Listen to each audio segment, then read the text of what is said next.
If you are a people pleaser, you need to hear this.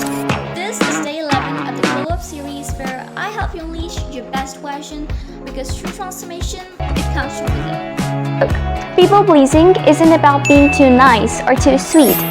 It's about believing that your worth depends on how comfortable others feel around you. And that is exactly why saying no feels so uncomfortable. Because the psychology behind this is that when you say no, when you're declining a favor, in your mind you're risking rejection. You are afraid of disappointing someone, or you're afraid of seeming selfish. So, how do you actually stop this thing? First of all, learn that disappointing someone and hurting someone is not the same thing. For example, if your friend asks you for a favor and you're too exhausted to do that, you could just say no.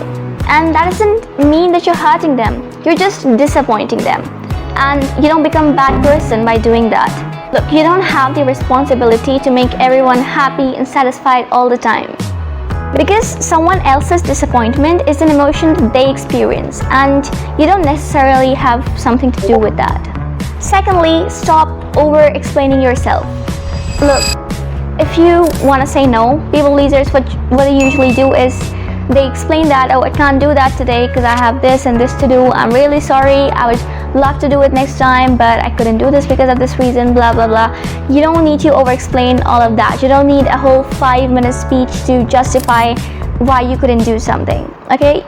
You don't have to ask for permission to make your own decisions. If you're uncomfortable with something, just say it. Just say no. It might be hard, but you have to do that. Because don't sacrifice your own comfort, your own well-being for someone else, someone who doesn't even care about your boundaries that much. Third thing is something psychologists call tolerating discomfort. Look, once you're gonna say no, at first or sometimes you will feel guilty about that. And that's okay, deal with it, but don't obey it. You have to sit with the discomfort, sit with all of that guilt, because there is always some kind of cost.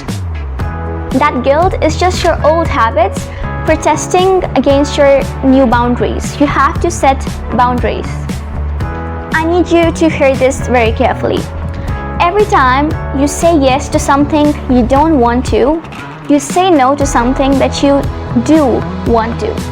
Because there is always a cost to something. Whenever you're saying yes to someone for something that you don't really want to do, you are giving up something. It's maybe your time, your energy, your efforts, your comfort, your peace of mind, but there's always some kind of cost with everything. Mostly the people who leave once you set those boundaries, once you start saying no, is mostly the people who have been enjoying or benefiting from your lack of boundaries. So have boundaries, learn to say no, and know that you're not being selfish by choosing to not betray yourself. That's called self-respect. Have self-respect.